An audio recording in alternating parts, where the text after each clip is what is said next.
Hi everybody in AP Stats. This is just the very first homework on categorical displays. And so I wanted to just start out with the difference in the kind of two variables in statistics that we talk about and the displays that go with them. And then we'll focus more on the categorical at this time.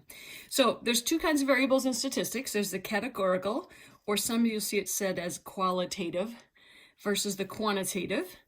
And the difference between those is the categoricals obviously places things into categories. I don't love that definition, but that's what it does. So example, like your eye color, gender, grade level, a yes or no question, something where you'd answer and it wouldn't be a number. Then there's the quantitative data, numeric. We probably spend way more time in stats on the quantitative, but examples, height, weight, age, anything that requires an answer, that's a number. Those are the different kinds. So if I was going to ask you, a lot of times we like to do rankings, and some of you are thinking about college right now. If I said, hey, let's rank colleges around, and I know there was a survey out not long ago where they ranked the best colleges in the state. What kinds of variables would you be looking for to rank a college? And so these are some of the things maybe that you would look at if you're looking at the best college in the state and you're trying to decide how they rank. So if I asked, is it close to home? That's a yes or no question for you. That's a categorical variable. Is it diverse? It could be either variable, but if I said yes or no, that'd be categorical.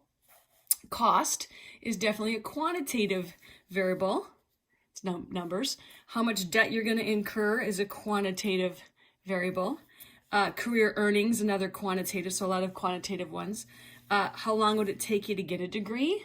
It's again a number, that's quantitative. Do they require an ACT? That's a categorical variable because that would be a yes or no answer. How many activities do they have?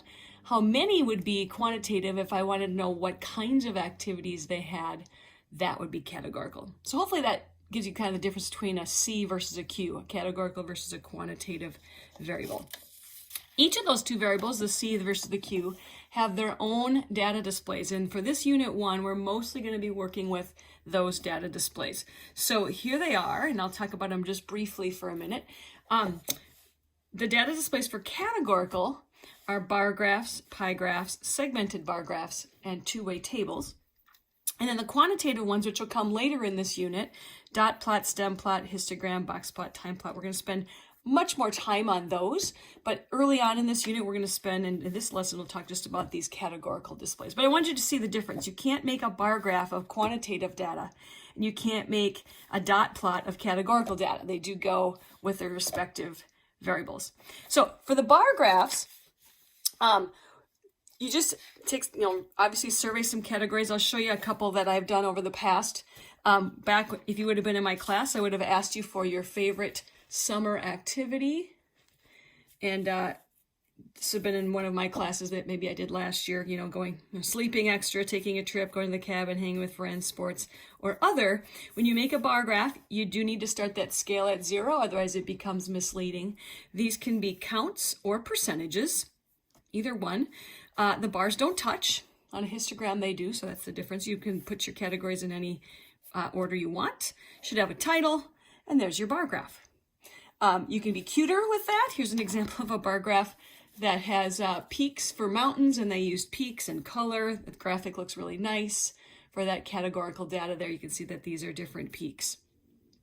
You can also do double, triple, quadruple bar graphs. Here's one about emojis and how the countries use different emojis. Is kind of interesting. You can see the English speakers use this emoji more than these other ones, and you see the Italians and the French, how much they use emojis. But these are 4 different bars for each category. So quadruple bar graph there. So lots of different ways you can do bar graphs.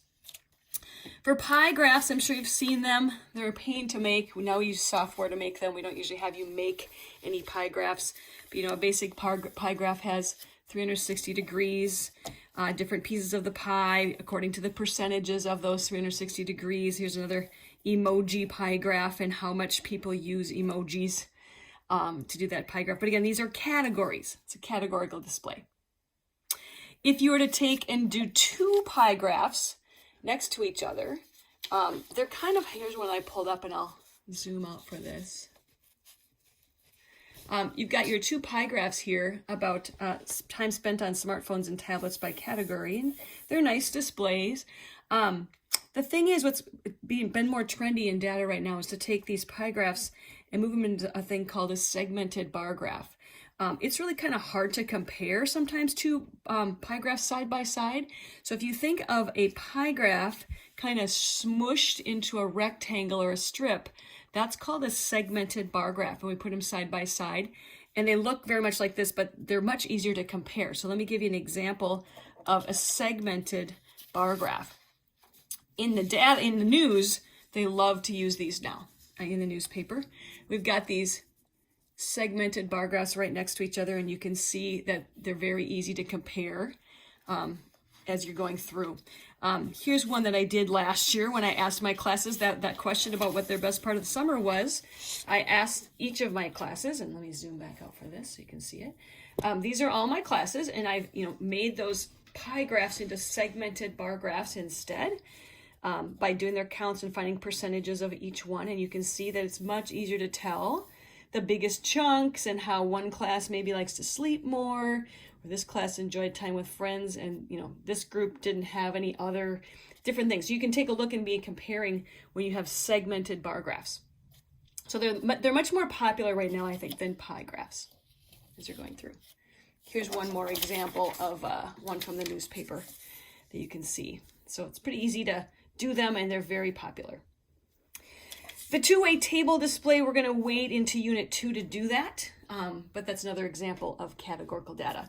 So just so you know, in this future Unit 1, we're going to be spending a little bit of time on these for the first homework assignment, and then the second homework assignment is a much larger one dealing with those.